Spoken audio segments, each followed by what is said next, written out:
हाँ जी, नमस्कार, good morning. क्या हाल हैं आप सभी के? सब लोग एकदम बढ़िया हो, मस्त हो? चलो भाई। जय हिंद, जय हिंद। देवेंद्र, नरेश, चंद्र, स्वाति, मोनिका, गौरव, गौतम, रोशन, हनी, आकाश, सैयद, आलोक, सुरभि, शिक्षा, अनुज, सदानंद, कृतवाश। चलो सब एकदम बढ़िया, गुड मॉर्निंग। चलिए भाई, हमारा आज से शुरू होगा चतुर्भुज यानी क्वाड्रिलेटरल्स। दो क्लासेस में हम इसको फिनिश करेंगे। उसके बाद फिर दो क्लासेस में सर्कल और काम खत्म। इसके बाद फिर प्रश्न चालू करेंगे। ठीक है, चलिए करें शुरुआत। आइए, देखिए यहां पे आप चतुर्भुज के बारे में बहुत अच्छे से जानते हैं। चार भुजाओं से घिरी हुई जो आकृति होगी उसको चतुर्भुज कहेंगे, है ना। अब आप एक बात समझिए कि आपका जो वर्ग है ये भी एक चतुर्भुज है, दिस इज स्क्वायर। फिर आपका जो आयत है ये भी एक चतुर्भुज है, रेक्टेंगल इटसेल्फ अ क्वाड्रिलेटरल। चार भुजाओं की आकृति चतुर्भुज, है ना। फिर अगर इनको थोड़ा थोड़ा तिरछा कर दिया जाए, अगर वर्ग को थोड़ा सा तिरछा कर दें तो ये एक और नया चतुर्भुज बन जाता है ना। और इसी प्रकार अगर इसको तिरछा कर दें तो ये बन जाता है। अब ये बन जाता है आपका रोम्बस समचतुर्भुज, और ये आपका बन जाता है पैरेललोग्राम। ठीक है, मतलब क्या हो जाएगा, समानांतर चतुर्भुज। ठीक है, ये हो गए। इसके अलावा अगर हम एक और चतुर्भुज देखें, ये आपका रोम्बस हो गया, पैरेललोग्राम हो गया, और इसके अलावा एक ये भी आता है आपका समलंब चतुर्भुज, है ना, ट्रेपेजियम, समलंब चतुर्भुज। तो ये आप समझ लीजिए पांच चतुर्भुज हो गए, एक, दो, तीन, चार और पांच, है ना। ये स्ट्रेट है, तिरछा कर दोगे दो और नए बन जाएंगे, और ये अपने आप में एक यूनिक रहेगा। So will study five quadrilaterals. हम इसके अंतर्गत पांच प्रकार के चतुर्भुज पढ़ने वाले हैं, है ना। चलिए, अब सबसे पहले हम कुछ बेसिक चीजें देखेंगे। अभी हम सारे चतुर्भुज की बात कर रहे हैं, सब कुछ कॉमन बात कर रहे हैं। उसके बाद फिर वन बाय वन हम सबकी तरफ चलने वाले हैं, है ना। चतुर्भुज के चारों कोणों का योग 360 डिग्री होता है, आपको बहुत अच्छे से पता है। टेक एनी क्वाड्रिलेटरल, चतुर्भुज के चारों कोणों का योग हमेशा कितना होता है, 360 होता है। रीजन बड़ा सिंपल है। अगर आप किसी चतुर्भुज को इस तरीके से बांटते हो, है ना, किसी चतुर्भुज में आपने अगर एक विकर्ण खींचा, so this is two triangles. कोई भी चतुर्भुज में एक आपने विकर्ण बनाया तो वो त्रिभुज में बढ़ जाएगा, और किसी भी त्रिभुज के तीनों कोणों का योग 180 होता है। तो चतुर्भुज के चारों कोणों का योग क्या होगा, 360 ही होगा, 360 ही होगा, है ना। फिर चतुर्भुज एबीसीडी में दो विकर्ण खींचे जाते हैं, दोनों एक दूसरे को अगर ई पर मिलते हैं तो दोनों जो त्रिभुज का क्षेत्रफल है, ट्राइंगल एबीसी का एरिया और एडीसी का एरिया जो है वो उनकी साइड्स सी और डी के रेशो में होगी। इसको थोड़ा सा हम समझते हैं कि यहां पे ये क्या कहना चाह रहे हैं। एक हम छोटा सा यहां पे डायग्राम बनाते हैं। एक डायगोनल,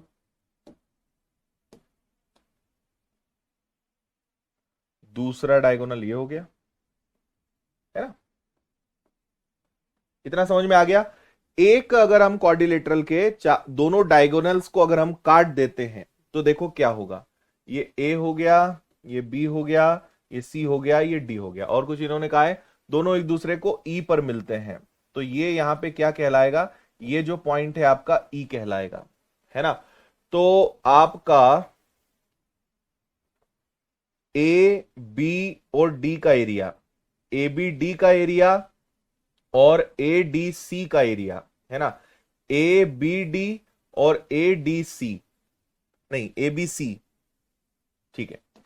ए बी सी का एरिया, ए बी सी का एरिया मतलब ये वाला जो ट्राइंगल है इसका एरिया, ठीक है। और ए डी सी यानी ये वाला आपका जो ट्राइंगल आ जाएगा, इन दोनों का जो एरिया होगा वो सी और डी पर डिपेंड करेगा। अब आप बोलोगे सर ये सी और डी को हम कैसे, सी और डी को हम जो नाम देंगे वो इनकी एक प्रकार से इन दोनों ट्राइंगल्स की हाइट होगी। ठीक है, मान लीजिए कि मैंने इसको सी नाम दे दिया और इसको मैंने डी नाम दे दिया, है ना। कायदे से यहां पे इस तरीके से नहीं देना चाहिए, मैं एक छोटा सा चेंज कर दूं अगर आप लोग की इच्छा हो। इसको हम पी नाम दे देते हैं, यहां से यहां तक को हम पी नाम दे रहे हैं और यहां से यहां तक को हम क्यू नाम दे रहे हैं, है ना। तो आप इसको भी पी करिए, इसको क्यू करिए, इसको आप पी करिए और इसको आप क्यू करिए। अब वो क्लियर रहेगा, है ना। इन दोनों त्रिभुज का क्षेत्रफल, भाई इस त्रिभुज का क्षेत्रफल इसके ऊपर डिपेंड करेगा और इधर वाले त्रिभुज का क्षेत्रफल इसके ऊपर डिपेंड करेगा। तो हम इन दोनों साइड्स पर डिपेंड रहेंगे, ऐसा ये थ्योरम आपसे कहना चाह रहा है। आई बात समझ में। इसके पीछे कारण बड़ा सिंपल सा है, किसी भी ट्राइंगल के एरिया का फॉर्मूला होता है 1/2। अगर मैं कहूंगा इस ट्राइंगल एबीसी, है ना, इस ट्राइंगल, ये अलग चीज है ना, इसको हम अभी थोड़ा सा समझ रहे हैं। अच्छा यहां पे पी और क्यू नहीं आएगा, ए बी डी है, अगर ए बी डी तो ये इस पे डिपेंड करेगा, और बी सी डी है, अगर बी सी डी है तो वो इस पे डिपेंड करेगा। आप दोनों बातें समझ गए होंगे, है ना। इसको ए और बी नाम दे देते हैं। देखो बात बड़ी सिंपल है, अगर मैं इस ट्राइंगल की बात करूं, ए बी सी की बात करूं, ए बी सी की बात करूं, तो इसका फॉर्मूला क्या होगा, बेस इंटू हाइट। तो यहां पे इसका बेस क्या हो जाएगा, इसका बेस हो जाएगा एसी और हाइट हो जाएगी पी। इस ट्राइंगल की बात करूं तो इसका बेस क्या होगा, इसका बेस एसी ही रहेगा, बेस एसी ही रहेगा, लेकिन हाइट क्या हो जाएगी क्यू, है ना। तो इस ट्राइंगल का एरिया और इस ट्राइंगल का एरिया किस बात पे डिपेंड करेगा, वो उनके पी और क्यू यानी उनकी हाइट पे डिपेंड करेगा। ये आपसे वो बोलना चाह रहे हैं। समझ में आई या बात या नहीं आई? हाँ, है ना।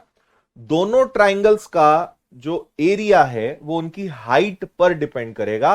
बस ये आपको ध्यान रखना है कि जो हाइट का रेशो होगा वही उनके एरिया का, उनके क्षेत्रफल का रेशो होगा। ठीक है, चलिए इसी को थोड़ा और आगे बढ़ाते हैं। एबीसीडी एक चतुर्भुज है, इसका विकर्ण डी है। विकर्ण एसी पर बी और डी से दो लंब खींचे जाते हैं, चतुर्भुज का क्षेत्रफल क्या होगा। फिर हम डायग्राम बना लेते हैं, है ना, ये हो गया। इसके बाद यहां से यहां तक हमने एक इस प्रकार की लाइन बना ली, है ना, ये हो गया। अब मुझे क्या करना है, लंब डालना है। यहां से मुझे क्या करना है, लंब डालना है। ठीक है, मान लीजिए ये हो गया 90 डिग्री। ठीक है, ये 90 डिग्री हो गया। इसी प्रकार मुझे यहां से भी लंब डालना है, तो ये हो गया आपका 90 डिग्री, है ना।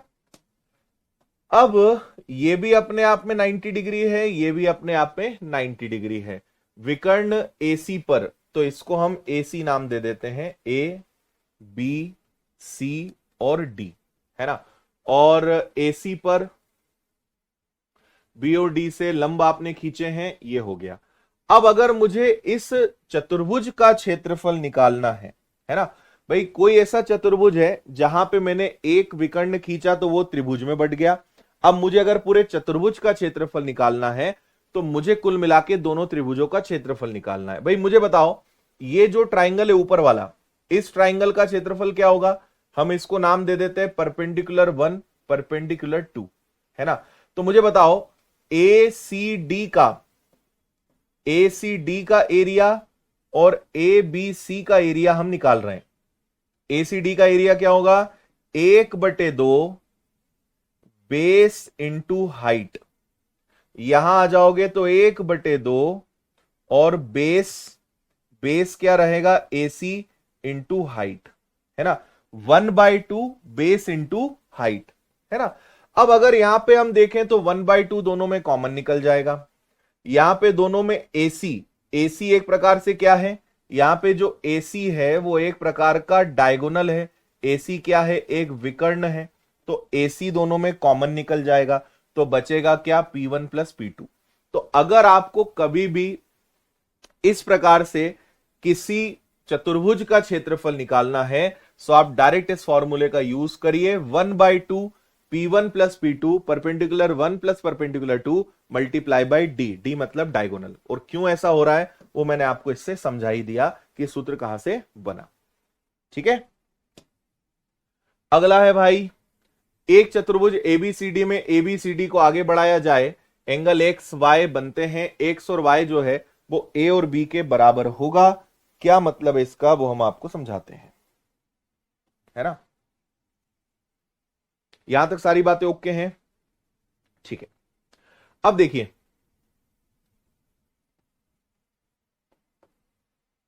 हाँ ठीक है, माय कोर्सेज में देखिए आपको पुरानी सारी क्लासेस वहां दिख जाएंगी। चलो भाई, हम यहां पे ऐसे समझें कि एबीसीडी को आगे बढ़ाया जाए, है ना। मान लीजिए इसको मैं ए नाम दे दूं, इसको बी नाम दे दूं, इसको सी नाम दे दूं, इसको डी नाम दे दूं। ए बी को मैं आगे बढ़ाऊंगा तो ये ए बी को मैंने आगे बढ़ा दिया, है ना। सी डी को आगे बढ़ाएं तो ये मैंने सी डी को आगे बढ़ा दिया। इसको मैंने नाम दे दिया एक्स, इसको मैंने नाम दे दिया वाई, इसको मैंने नाम दे दिया ए, इसको मैंने नाम दे दिया बी। ठीक है, ये यही बोल रहे हैं कि एंगल एक्स और एंगल वाई इन दोनों का योग इन दोनों के योग के बराबर होगा। अगर आपने इस प्रकार से दो दो भुजाएं बढ़ा दी तो दोनों कोण का योग कैसा हो जाएगा, बराबर हो जाएगा। इसके पीछे कोई बहुत बड़ा लॉजिक नहीं है, बड़ा सिंपल सा कारण है, वो भी मैं आपको समझाऊं क्या। देखो, सुनते जाना फटाफट। ये हो गया, है ना, और ये हो गया। अगर ये वाला एक्स है, ये भाई ये पूरा 180 होता है। अगर ये एक्स है तो अंदर क्या आएगा, 180 माइनस एक्स। अगर ये वाला y है तो ये अंदर क्या आ जाएगा, ये आ जाएगा 180 माइनस वाई। इस वाले को मैंने b नाम दिया था, इस वाले को मैंने a नाम दिया था। अब हम जानते हैं कि चतुर्भुज के चारों कोणों का योग 360 होता है। है ना, चारों कोणों का योग 360 होता है। तो ए और बी को जोड़ोगे, ये आ जाएगा angle A plus angle B. इनको जोड़ोगे तो 180 180 आ जाएगा, 360 माइनस एक्स और माइनस वाई। और चारों कोणों का योग किसके बराबर होता है, 360 के। 360 से 360 गया, angle A plus angle B ये दोनों उधर जाके angle X plus angle Y हो जाएंगे। हैंस प्रूव्ड कि ये जो दोनों हैं एक दूसरे के बराबर होते हैं।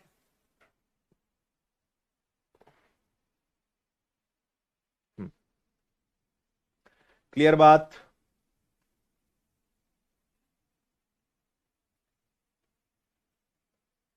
ठीक है, तो ये भी आप ध्यान रखिएगा, अगर दो भुजाओं को बढ़ा देंगे तो एंगल्स का कनेक्शन किस तरीके से रहेगा। एक चतुर्भुज एबीसीडी के दोनों विकर्ण एक दूसरे पर अगर 90 डिग्री पर काटते हैं, कोई चतुर्भुज ऐसा है जिसके दोनों विकर्ण 90 अंश पर काटते हैं, तो क्या स्थिति बनेगी, इसको थोड़ा सा आप समझना।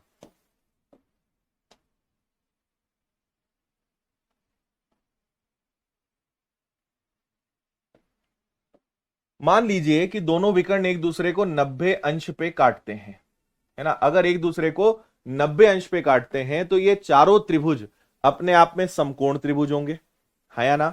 ये अपने आप में क्या होंगे, समकोण त्रिभुज होंगे। नामकरण कर देते हैं ए बी और सी डी।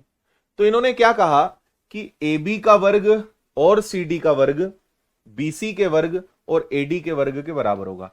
अगर किसी त्रिभुज चतुर्भुज में क्वाड्रिलेटरल में दोनों विकर्ण एक दूसरे को 90 डिग्री पर काटते हैं, 90 अंश पर काटते हैं, तो आप याद रखिएगा ए बी का स्क्वायर प्लस सी डी का स्क्वायर बीसी का स्क्वायर प्लस एडी के स्क्वायर के बराबर होता है। इसको प्रूव करना है तो हम जल्दी से प्रूव कर लेते हैं। इनको नामकरण कर दो 1 2 3 4। और ये सब अपने आप में राइट एंगल ट्राइंगल है। और आपको पता है कि 90 डिग्री के सामने हमेशा कर्ण होता है, हाइपोथीनियस होता है। 90 डिग्री के सामने हमेशा क्या होता है, कर्ण होता है।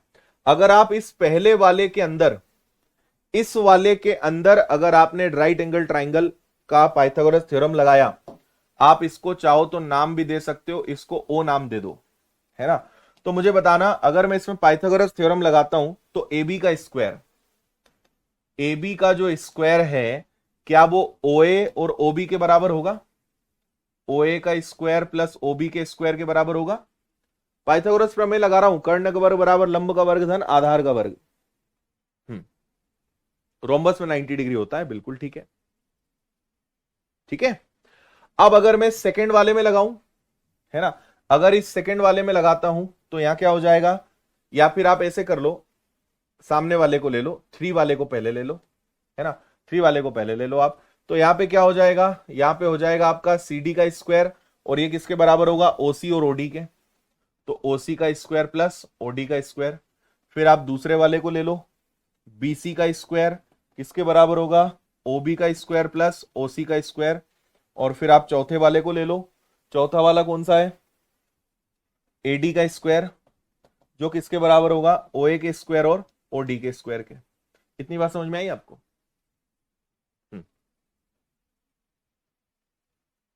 ठीक है, चलो अब आपको कुछ भी नहीं करना है। लेट से कि इसको आपने इक्वेशन नंबर 1 नाम दिया, इसको आपने इक्वेशन 2 नाम दिया, इसको आपने इक्वेशन 3 नाम दिया, और इसको आपने इक्वेशन 4 नाम दिया। अब आप कुछ मत करना, इक्वेशन 1 में इक्वेशन 2 को जोड़ना और उसमें से इक्वेशन 3 और इक्वेशन 4 को घटा देना। रिजल्ट आपके सामने आ जाएगा जो हम यहां पे बात कर रहे हैं। 1 और 2 को जोड़ना, 3 और 4 को घटा देना। इन दोनों को जोड़ना, AB का स्क्वायर प्लस CD का स्क्वायर एक तरफ, ये दोनों एक तरफ, उसमें से इन दोनों को माइनस करना। आप देखेंगे कि लास्ट में आपके हाथ में ये वाला कंक्लूजन ही बचेगा। ठीक है भाई, 1 प्लस 2 होगा, 3 और 4 उसमें से माइनस होगा, and you will get your answer. हाँ, ठीक है,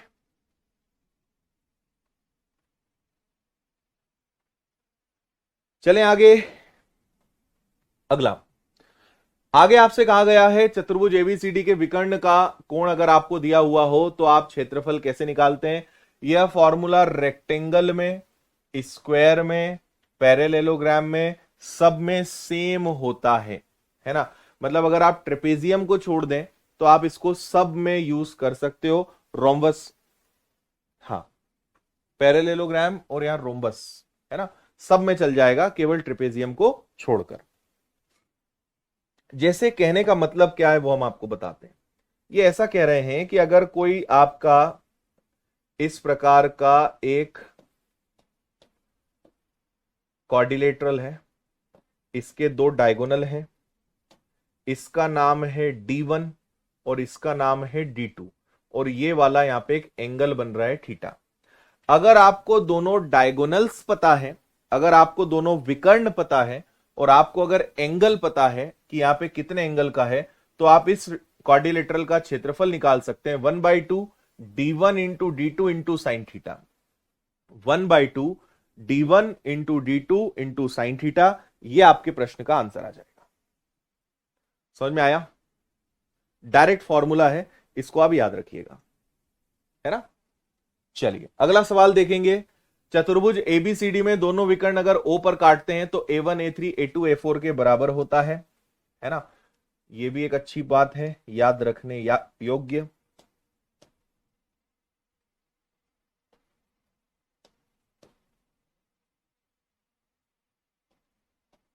देखिए, मान लेते हैं मैं इसको A1 नाम दे दूं, इसको A2 नाम दे दूं, इसको A3 नाम दे दूं, इसको A4 नाम दे दूं, है ना। तो अगर ABCD दोनों विकर्ण एक दूसरे को O पर काटते हैं, और यहां पे A का मतलब क्या है, एरिया, इस त्रिभुज का क्षेत्रफल और इस त्रिभुज के क्षेत्रफल का गुणा A2 और A4 के गुणा के बराबर होगा। अगर दोनों डायगोनल्स एक दूसरे को काटते हैं तो A1 इंटू A3 और A2 into A4 area 1 into area 3, area 2 और एरिया 4 के मल्टीप्लीकेशन के इक्वल होगा, एक दूसरे के बराबर होंगे। इस पॉइंट को आप लोग याद रखिएगा। मैथ फाउंडेशन से CPO का एग्जाम दे सकते हैं 100% विदाउट एनी दिक्कत परेशानी।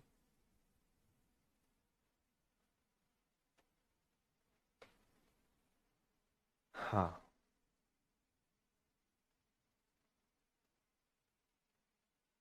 ठीक है। चलो भैया, अगला, किसी भी चतुर्भुज के दो कोणों का कोण समद्विभाजक ओ पर बनाया गया कोण जो होता है वो एंगल ए और एंगल डी के आधे के बराबर होता है। कवि यहां पे क्या कहना चाह रहे हैं इसको समझ लेते हैं, है ना। ये ऐसा कहना चाह रहे हैं कि जैसे ये एक चतुर्भुज है ना, ये एक चतुर्भुज है और इसके दो कोणों का कोण समद्विभाजक द्वारा ओ पर बनाया गया कोण, ठीक है। हम ऐसे समझ लेते हैं कि इसने यहां पे इसको मिला दिया, ठीक है। पूरा भी ले सकते हैं, आधा भी ले सकते हैं, दोनों कोण समद्विभाजक की बात चल रही है, इसको यहां पे ले लेते हैं, ठीक है। हम्म। आप चाहें तो पूरा भी ले सकते हो, चाहो तो आप आधा भी ले सकते हो, है ना।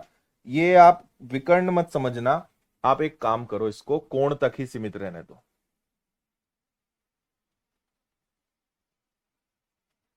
अभी ठीक है ना।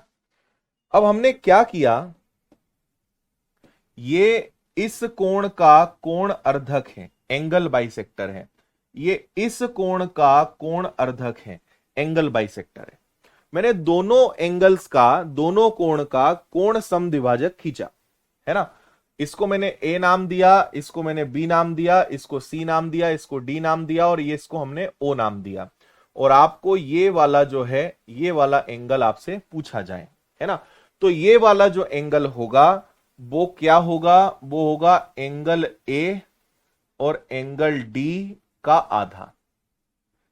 ए का आधा और डी के आधा जो है वो इस थीटा के बराबर होगा। समझ में आ रही है बात, है ना। ये वाला जो एंगल है ए और डी के दोनों के आधे के बराबर होगा। इसके पीछे कारण बड़ा सिंपल सा है, मैं आपको प्रूफ करके भी बता देता हूं। वाई, आपको पता है कि किसी भी चतुर्भुज के चारों कोणों का योग कितना होगा, वो होगा 360।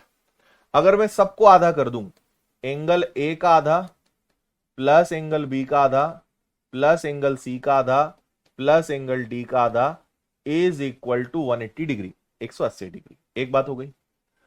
फिर अगर हम ट्राइंगल बीओसी में जाएं, ट्राइंगल बीओसी में जाएं तो यहां पे क्या हो जाएगा कि भाई ये बी का आधा है, बी का आधा प्लस सी का आधा plus theta is equal to 180 degree, है ना। बी का आधा प्लस सी का आधा plus theta is equal to what, is equal to 180 degree. Clear. अब अगर मैं दोनों को जोड़ दूं, इन दोनों को अगर हम जोड़ दें, जोड़ें या फिर हम इन दोनों को घटा दें, है ना। सोचो इसमें से अगर इसको घटा दिया जाए तो क्या बचेगा, इसमें से इसको घटा दिया जाए तो क्या बचेगा। तो जब ये और ये जुड़ेंगे 180 से 180 कट जाएगा तो आपके पास केवल यही बचेगा। और जब ये दोनों इसमें से घट जाएंगे तो आपके पास क्या बचेगा, a/2 d/2 और एक आपके पास क्या बच जाएगा, थीटा। हाँ या ना। नहीं, आप एक काम करो, घटाओगे तो सब एक तरफ रह जाएगा ना। इन दोनों को आप इक्वल करिए, इक्वल करिए। दोनों 180 के बराबर है तो आप इसको ऐसे करो कि एंगल ए का आधा प्लस एंगल बी का आधा प्लस एंगल सी का आधा प्लस एंगल डी का आधा, ये किसके बराबर है, ये बराबर है बी का आधा प्लस सी का आधा प्लस थीटा, इसके बराबर है ना भाई। अब क्या होगा, बी से बी और आपके बी से बी कट जाएगा तो ए का आधा डी का आधा किसके बराबर होगा, थीटा। और थीटा आपको पता ही है बीओसी के, हेंस प्रूव्ड। इक्वल रख लेंगे, काम हो जाएगा।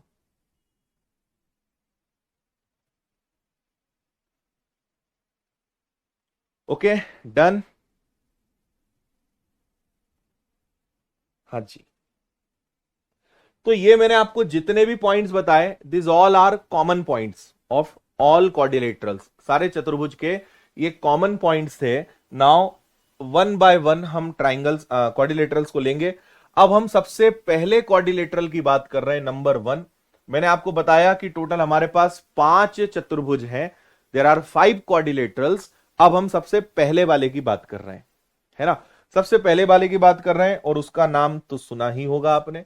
इसका नाम क्या है? आयत, रेक्टेंगल। आयत की आमने सामने की भुजाएं एक दूसरे के समानांतर होती है, प्लस एक दूसरे के इक्वल होती है, प्लस हर तरफ अपने आप में क्या होता है? ये 90 डिग्री होता है। सो देर इज 90 डिग्री। ये एक दूसरे के पैरेलल होगा, एक दूसरे के इक्वल होगा। Any doubt? कोई दिक्कत वाली बात नहीं है।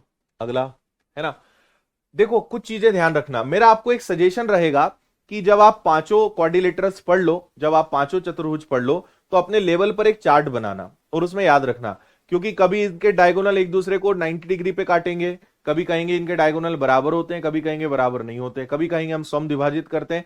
तो एक चार्ट बना लेना कि आयत के डायगोनल्स एक दूसरे को 90 अंश पे नहीं काटते, लेकिन सम चतुर्भुज के काटते हैं। तो ऐसा थोड़ा सा चेक बॉक्स बना लेना कि 90 डिग्री पे आयत में विकर्ण 90 डिग्री काटते हैं क्या? नहीं। क्या समचतुर्भुज में रोम्बस में काटते हैं क्या? हां। ऐसा डायग्राम एक चार्ट बना लेना, याद रखने में आपके लिए इजी रहेगा। ठीक है, तो आप ये चीज और ध्यान रखेंगे कि एक दूसरे को 90 डिग्री पर नहीं काटते, लेकिन दोनों के विकर्ण कैसे होते हैं? दोनों के डायगोनल्स बराबर होते हैं। ये जो डायगोनल होगा, ठीक है, और जो दूसरा डायगोनल होगा, ये एक दूसरे के कैसे होंगे? बराबर। लेट से ये D1 है एंड D2 है, सो I can say D1 is equal to D2, but D1 और D2 एक दूसरे पर परपेंडिकुलर नहीं होंगे, दोनों बराबर होंगे, लेकिन 90 अंश का कोण नहीं बनाएंगे। इस बात को ध्यान रख लेना। ठीक है, बराबर होंगे, 90 डिग्री का कोण नहीं बनाएंगे। और एक और पॉइंट आता है कि क्या एक दूसरे को समद्विभाजित करते हैं? क्या दोनों विकर्ण एक दूसरे को समद्विभाजित करते हैं क्या? है ना, दोनों डायगोनल्स जो हैं एक दूसरे को इक्वली या बाइसेक्ट करते हैं क्या? तो इसका जवाब होगा यस, इसका जवाब होगा हां। कैसे? ये क्योंकि दोनों बराबर हैं, तो ये दोनों विकर्ण भी एक दूसरे को बराबर बराबर बांटेंगे। मान लीजिए ये 10 है, तो ये 5-5 में बट जाएंगे। तो दोनों विकर्ण बराबर होते हैं, दोनों विकर्ण एक दूसरे को समद्विभाजित करते हैं, लेकिन 90 डिग्री पर एक दूसरे को नहीं काटते। ये बात आप ध्यान रख लेना। रख लोगे याद? हाँ। ठीक है, डन।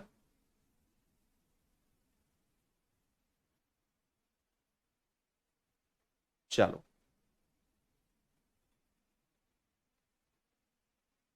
ठीक है भाई। सर आप बना दो। अच्छा, वो भी हम ही कर दें तो तुम क्या करोगे? सब हम ही बना के दें, है ना? चार्ट भी सर आप ही बना दो, परीक्षा भी सर आप ही दे आना, पास भी आप ही हो जाना, सैलरी आप अपने खाते में मत लेना, वो आप हमारे खाते में डालना, है ना? बाकी सर सब काम आप ही कर दो, हमसे कुछ नहीं किया जाएगा। हम्म।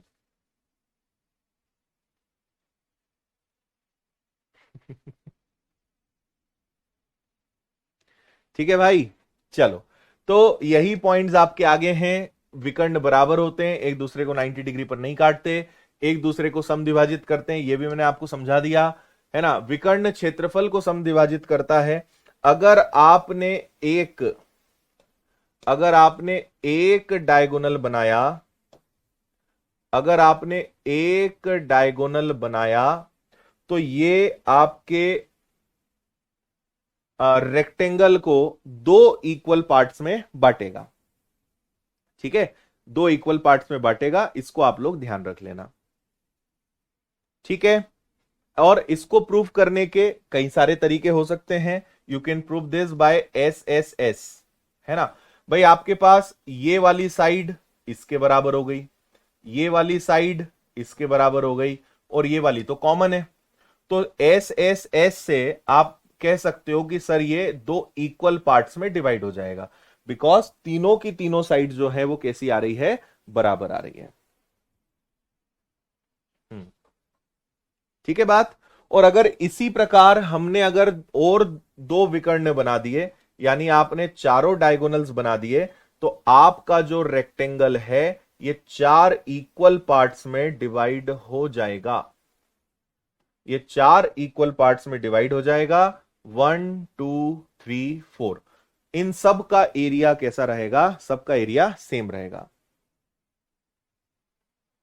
है ना। और आगे चलें। एबीसीडी के अंदर स्थित अगर कोई बिंदु है, इसको देखना भाई। जैसे आप मान लीजिए कहीं भी जहां मर्जी आए, आप यहां बिंदु बना दो, यहां बना दो, यहां बना दो, यहां बना दो, जहां मर्जी आए, तो मेरी मर्जी हो रही कि मैं यहां बना दूं, है ना। मैंने बीच में नहीं बनाया।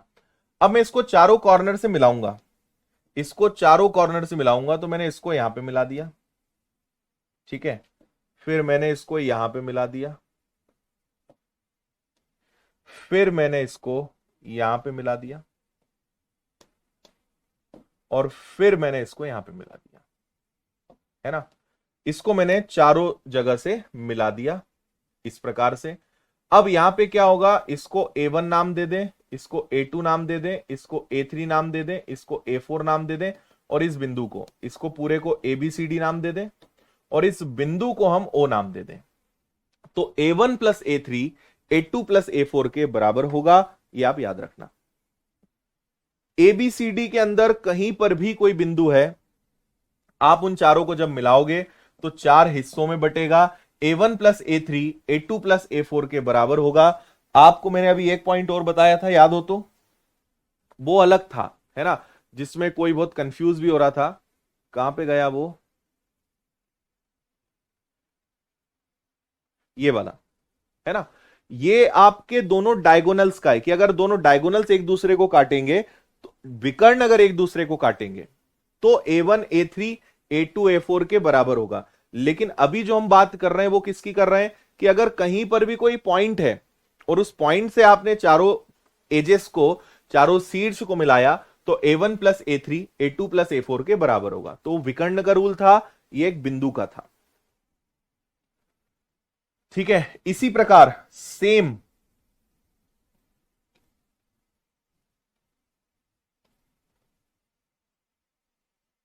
नहीं एक मिनट, इसी प्रकार अगर हम यहां पे कोई बिंदु ले लें कहीं पर भी, मैंने फिर से यहीं पर एक बिंदु लिया और इस बिंदु से वापस सबको मैंने मिला दिया, इसको मैंने यहां मिला दिया, है ना। फिर इसके बाद इसको मैंने यहां मिला दिया, फिर इसके बाद मैंने इसको यहां मिला दिया, और इसको हमने यहां मिला दिया, है ना। चारों को हमने मिला दिया। तो ये हो गया आपका, इसको नाम दे दो A B, इसको नाम दे दो C, इसको नाम दे दो D, है ना भाई। और इसको क्या नाम दे दो? इसको O नाम दे दो। तो आप याद रखें, OA का स्क्वायर प्लस OC का स्क्वायर OB के स्क्वायर और OD के स्क्वायर के बराबर होता है। कहीं भी अगर आप कोई बिंदु मिला के तीनों चीजों को बना लोगे, OA का स्क्वायर OC का स्क्वायर OB और OD के बराबर होगा। ऑलवेज रिमेंबर, याद रख लेना।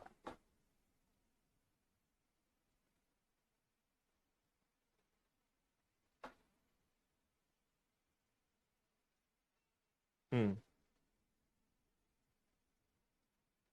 ठीक है। चलो, इसी के बाद ये जो आपका बिंदु है ये बाहर की तरफ भी बन सकता है। आपने कहा कि सर इसको अगर बाहर बना दे, तो कहीं भी बना दो, कहां मर्जी हो रही तुम्हारी, वहां बना दो, कहीं भी बना दो। तो मेरी इच्छा हुई कि चलो इसको यहां बना लेते हैं। अगर ये बिंदु बाहर हो तो क्या होगा? तो भी सेम होगा। चारों कॉर्नर से इसको मिलाओ, इससे इसको मिला दो, ठीक है। फिर इससे इसको मिला दो, फिर इससे इसको मिला दो, और इसको इससे मिला दो, ठीक है भाई। ये हो गया। तो अब हम फिर से इसका नामकरण कर देंगे, इसको नाम दे देंगे O। ये हो जाएगा ABCD। थ्योरम सेम काम करेगा, OA plus OC OB plus OD square, मतलब ना OA का स्क्वायर OC का स्क्वायर OB का स्क्वायर और OD के स्क्वायर के बराबर होगा। क्लियर? हम्म,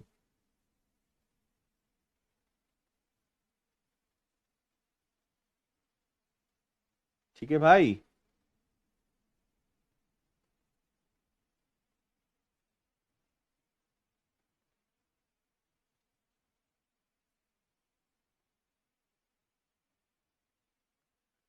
चले, चलो अगला देखो। आयत के चारों भुजाओं के मध्य बिंदु को मिलाने पर, दिस इज वेरी इंपॉर्टेंट, है ना, आपसे यह पूछा जाता है कि आयत के अगर आप चारों मध्य बिंदुओं को मिलाओ तो क्या बनेगा, है ना। जैसे इसका मिड पॉइंट में यहां ले लेता हूं, इसका मिड पॉइंट में यहां ले लेता हूं, है ना, इसका मिड पॉइंट यहां हो जाएगा, इसका मिड पॉइंट यहां हो जाएगा, इसका मिड पॉइंट यहां हो जाएगा। अगर चारों मिड पॉइंट्स को मिला दिया जाए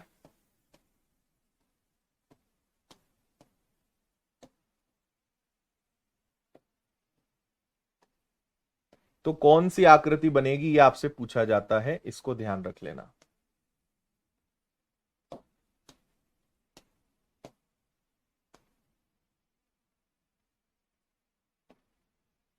ठीक है, अगर चतुर्भुज के आयत के चारों मध्य बिंदुओं को मिलाया जाए तो कौन सी आकृति बनती है? So the answer is rhombus. Hindi में कहेंगे समचतुर्भुज। क्या कहेंगे? समचतुर्भुज। समचतुर्भुज क्या होता है? इसकी चारों भुजाएं एक दूसरे के कैसी होती है? बराबर, और आमने सामने की भुजा एक दूसरे के समानांतर होती है, रोम्बस। चारों भुजाएं बराबर और आमने सामने की भुजाएं एक दूसरे के कैसे होती है?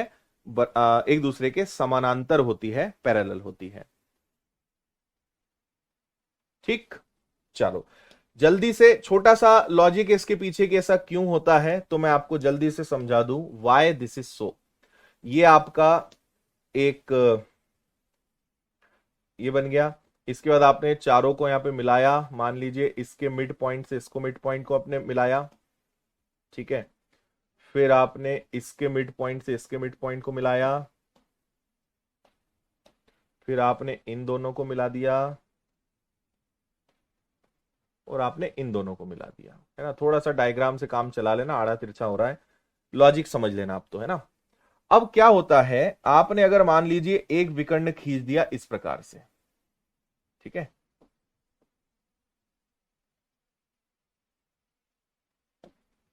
आपने एक विकर्ण खींच दिया,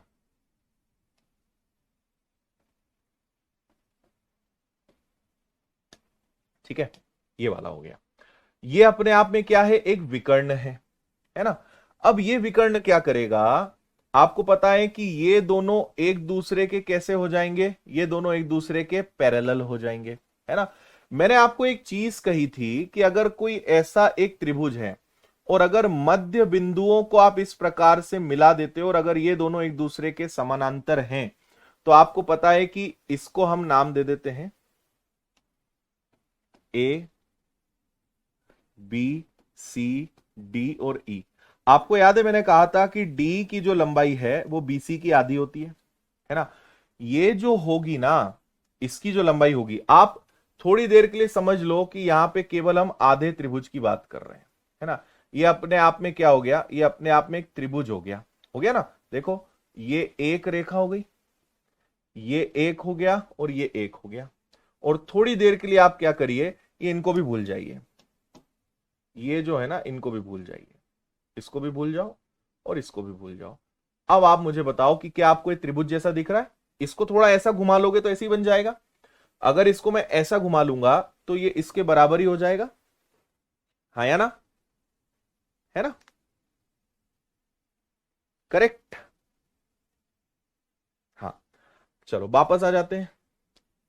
अब अगर यही चीज हम इधर भी कर दें, यही चीज इस प्रकार भी कर दें, है ना, ये चीज यहां भी आ जाए, तो आपको पता है कि यार ये विकर्ण अगर 10 है, ये विकर्ण अगर 10 है ना, तो ये क्या हो जाएगा? 5। अगर ये पूरा विकर्ण 10 है तो ये क्या हो जाएगा? 5। तो भाई अगर ये 5 है ना, अगर ये 5 है तो ये भी 5 होगी क्योंकि ये इसका आधा होगा। फिर ये अगर 10 है तो ये भी 5 होगी, और ये अगर 10 है तो ये भी 5 होगी। तो चारों भुजाएं बराबर हो गई ना, चारों भुजाएं बराबर हो गई। और चारों भुजाएं बराबर तो हो गई, लेकिन ये ऐसा नहीं बनेगा, ये ऐसा बनेगा। ऐसा बनता, अगर ये ऐसा बनता तो ये वर्ग होता, लेकिन अगर ये इस प्रकार से बना है तो ये रोम्बस होगा, ऐसा होता तो स्क्वायर, ऐसा होता तो रोम्बस। ये वर्ग है, ये समचतुर्भुज है, तो ये तिरछा है लेकिन चारों भुजाएं बराबर है, इसलिए क्या बनता है यहां पे समचतुर्भुज बनता है। क्लियर?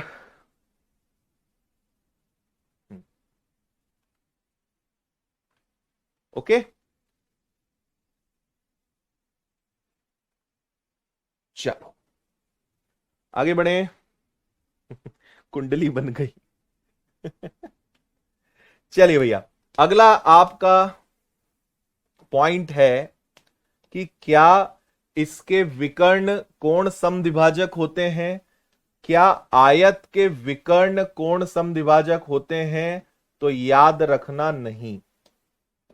क्या याद रखोगे? नहीं, है ना।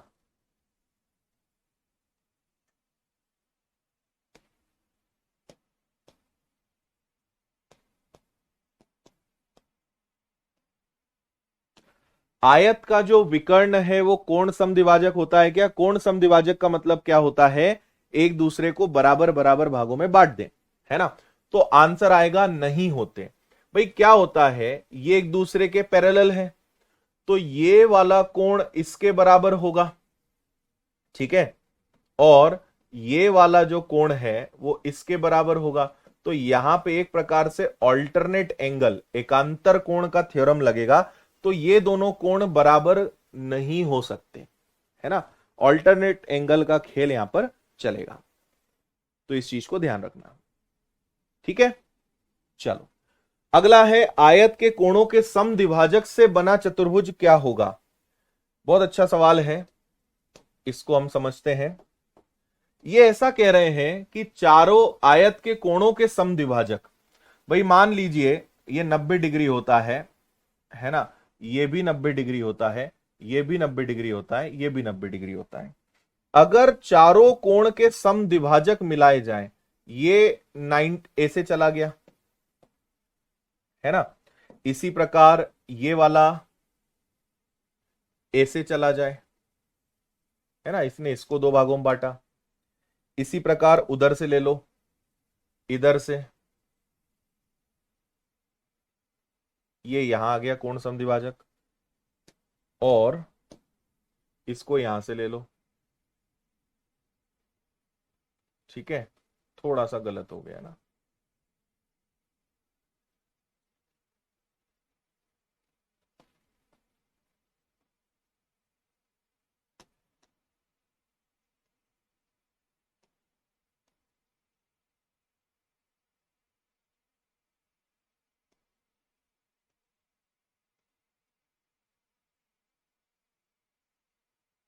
अब ठीक है।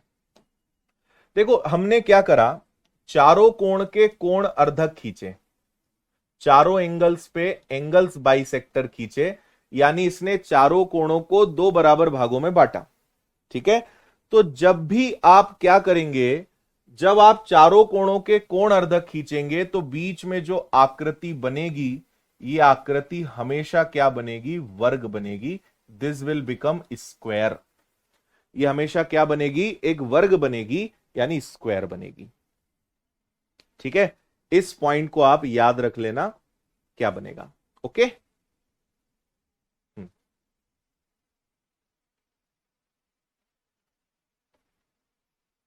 हाँ भाई,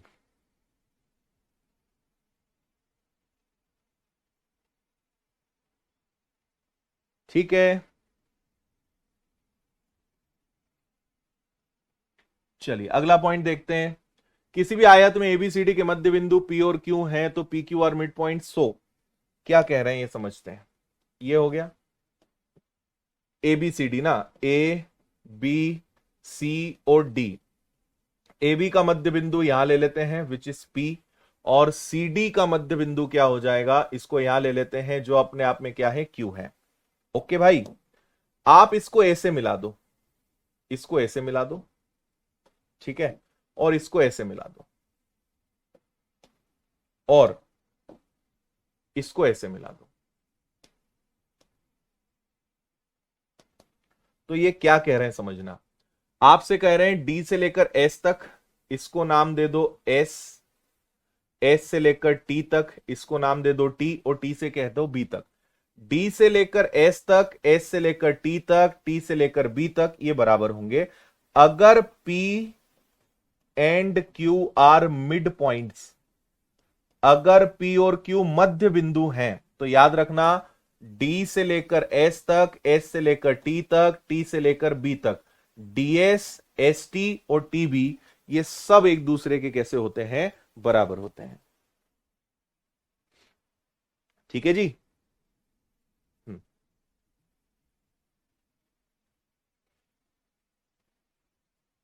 क्लियर। चलिए इसके बाद लास्ट पॉइंट है, जैसे हमारे पास ये एक आयत है और एपीबी ना, तो ए बी सी और डी, मैं जो कंसेप्ट बता रहा हूं समझना। इस ए बी आधार पर, ए बी बेस पर आप कहीं से भी एक त्रिभुज खड़ा कर दीजिए, सामने जहां इच्छा है। मेरी इच्छा हुई कि चलो यहां पे मैंने एक बिंदु लिया P, है ना, और मैंने क्या करा, इस P से A को मिलाया, ठीक है, और इस P से ही मैंने B को मिलाया, ठीक है, इसको मैंने मिलाया। तो आप मुझे बताइए कि ये त्रिभुज खड़ा तो AB पर ही है, P को कहीं भी मैं ले सकता हूं, कहीं भी, है ना, तो ये यहां A पे जाके मिल गया, यहां B पे जाके मिल गया। इस ट्राइंगल का जो एरिया होगा इस क्वाड्रिलेटरल का आधा होगा। चतुर्भुज का आधा कर दोगे तो हमेशा त्रिभुज का क्षेत्रफल मिल जाएगा। पूरे चतुर्भुज का क्षेत्रफल अगर 100 है तो इस त्रिभुज का क्षेत्रफल क्या होगा, आधा होगा। यही बोल रहे हैं कि एपीबी का एरिया चतुर्भुज का आधा होता है। इसके पीछे कारण बड़ा सिंपल होता है, अगर इसको प्रूव करना है भाई, चतुर्भुज का क्षेत्रफल, चतुर्भुज के क्षेत्रफल का कॉमन सूत्र होता है लंबाई गुणा चौड़ाई, है ना। आयत का सूत्र क्या होता है, लंबाई गुणा चौड़ाई। अब मैं कहूंगा मुझे त्रिभुज का क्षेत्रफल बताओ, तो त्रिभुज का क्षेत्रफल क्या होता है, 1/2 इसका बेस, बेस यही है, और हाइट तो 1/2 बेस इंटू हाइट। त्रिभुज का क्षेत्रफल क्या होता है, 1/2 आधार गुणा ऊंचाई। अच्छा, आधार गुणा ऊंचाई, बेस इंटू हाइट, तो यही तो एबीसीडी होता है। तो हमने कहा कि भाई इसकी जगह ही तो हम ये रख सकते हैं, क्वाड्रिलेटरल एबीसीडी। तो ट्राइंगल एपीबी का जो एरिया है उसके लिए आपको कुछ नहीं करना है, चतुर्भुज का आधा कर देना है, क्वाड्रिलेटरल का हाफ कर देना है। क्लियर, डन है। चलो अब मैं आपको बताऊं, ये सारे पॉइंट सारे ट्राइंगल्स में रिपीट होंगे, सारे क्वाड्रिलेटरल्स में रिपीट होंगे। तो कल हम बहुत जल्दी कर लेंगे क्योंकि हमने आयत को डिटेल में समझ लिया। अब यही सब चीजें चलेंगी, क्या एक दूसरे को 90 डिग्री पे काटते हैं, क्या एक विकर्ण बराबर होते हैं, क्या समद्विभाजित करते हैं, फिर वही A1 A3 A2 A4 के बराबर है, OA का स्क्वायर OB के स्क्वायर, ये सारे नियम सेम चलेंगे। तो कल हम बहुत जल्दी कर लेंगे। और हमारा इसके बाद फिर नंबर 2 आ जाएगा समांतर चतुर्भुज, है ना। समांतर चतुर्भुज जो कि ऐसा दिखाई देगा आपको। भाई आयत कैसा होता है, आयत आपका ऐसा होता है, ये आयत है। इस आयत को अगर तिरछा कर दें, ऐसा कर दें, तो ये आपका समांतर चतुर्भुज बन जाता है, पैरेललोग्राम बन जाता है, खुरमा, हमारे क्षेत्र में इसको खुरमा बोलते हैं, है ना।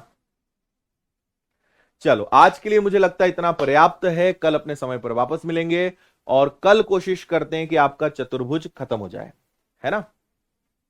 ठीक है भाई, चलिए बहुत बहुत धन्यवाद, जय हिंद, खुश रहिए, मस्त रहिए, मुस्कुराते रहिए। कल मिलते हैं समय पर, रात को 8 बजे भी मिलेंगे। बहुत बहुत धन्यवाद।